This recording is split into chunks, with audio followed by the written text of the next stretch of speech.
In my daily Bible reading, I'm in the book of 2 Kings, and I've noticed in the book of the Kings, 1 Kings and 2 Kings, there are so many kings ever since Solomon, when, Solomon worshipped other gods. He was the wisest man in the world until he married all those wives, got all those concubines, and started worshiping other gods, making alliances with other nations. And the Lord said, you know what? I'm going to split the kingdom because of you. And it was so sad in the end of that. And so in the book of 1 Kings and 2 Kings, the Lord says in his word, there were good kings and there were bad kings. There were kings that did good in the sight of the Lord and kings that did bad in the sight of the Lord. And there were kings that did good in the sight of the Lord in their own personal lives, but they did not take down the high places. And the high places were where the children of Israel took on idolatry. So I was noticing in 2 Kings chapter 18, that's when Hezekiah began his reign at age 25. And it says in verse 3, and he did what was right in the sight of the Lord, according to all that his father David did and had done. He removed the high places and broke the sacred pillars, cut down the wooden image, and broke in pieces the bronze serpent that Moses had made. Interesting that they had taken something sacred from way back when that the Lord used in the wilderness and began worshiping it in a profane way. Even gave it a different name called Nehushtan, which meant the bronze thing. And all they did was just worship in a pagan way.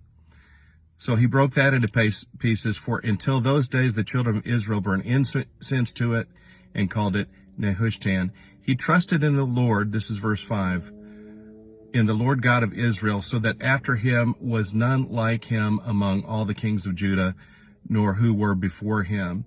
For he held fast to the Lord. He did not depart from following him, but kept his commandments, which the Lord had commanded Moses. And when you go to Israel one day, it's a little safer. You go to Israel and they're still digging up the legacy of Hezekiah, his tunnels, everything that he did to protect the children of Israel.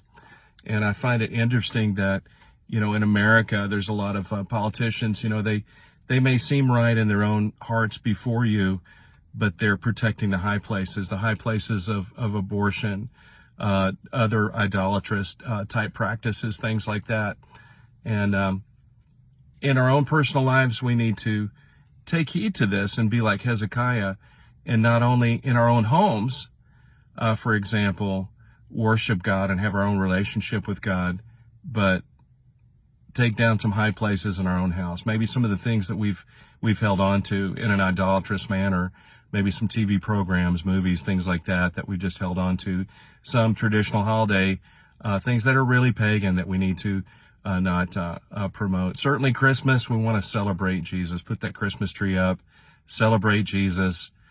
The tree is not, no matter what you hear, the tree is not some kind of pagan type thing. You might disagree with me, but I have some sources that I refer to when I talk about the Christmas tree and the roots of it. No pun intended. I love you guys. Thank you so much. And remember, worship the Lord your God with all your hearts. If there's any idolatrous type tendencies in you or things in your home, now's the time to pull them down. Now's the time to check those areas and say, not again, Satan. No, not this year.